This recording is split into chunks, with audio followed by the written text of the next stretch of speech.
You say you've closed down 250 companies that couldn't pay taxes. That begs the question, how many more are out there who actually owe taxes, and how much is that tax that's owed?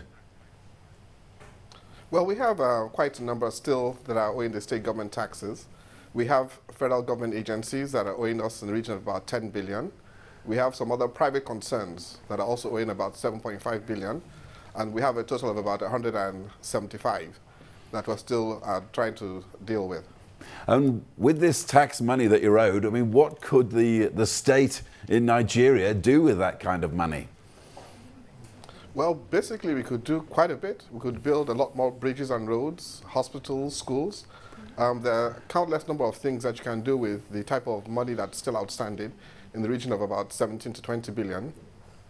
And how difficult is it to collect? I mean, just give us an idea of the troubles you get when you ask companies in Nigeria and federal state organizations that you want your tax money now. Well, it's pretty difficult. You've got to look at the tax culture of Nigeria as a whole.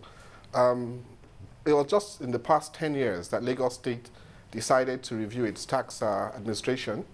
But a lot of other states within the country still have not really focused on tax administration until the fall in the revenue from oil.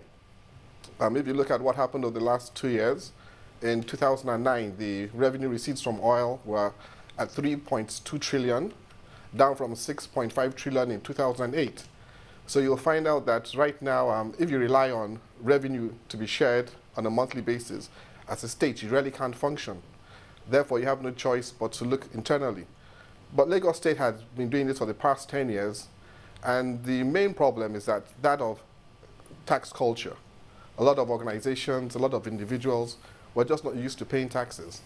So you've mentioned tax culture and your problems twice now. So how on earth are you going to persuade people that it's the right thing to do to pay their taxes? Well, we've had a very massive campaign in the media, in the print. We've had notable people who reside in Lagos talk to residents on the need to pay tax. And then we also have a very pro-people government in Lagos State. And now they can see the benefit of the payment of taxes. If you visit Nigeria now, or visit Lagos, you'll see there have been massive changes over the last few years. We have a lot of social amenities.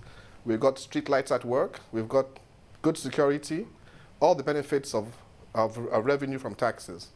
No, it sounds very laudable from here, but I mean, people in Lagos, how are you going to convince them that, that it is the right thing to do, and they'll see more streetlights and better roads in 10 years' time if they pay the taxes now? Well, you see, where we try and convince them through moral suasion, and we try and dialogue and it doesn't work, then we have to enforce it. And that's why we had to close down over 250 organizations last year. And we'll continue to close down organizations, and we'll continue to prosecute individuals who are involved in tax evasion.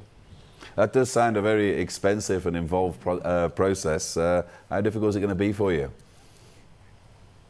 Well, nobody likes to pay taxes, regardless of what part of the world you're in. But in the so-called developed countries, take the USA or England or anywhere else, they treat tax issues as a very bad crime against society. And they know that if you default in your tax payments, you're going straight to jail. And so we're telling the residents of Lagos, the evasion of taxes is a crime against society. And if you don't pay your taxes, we'll enforce it.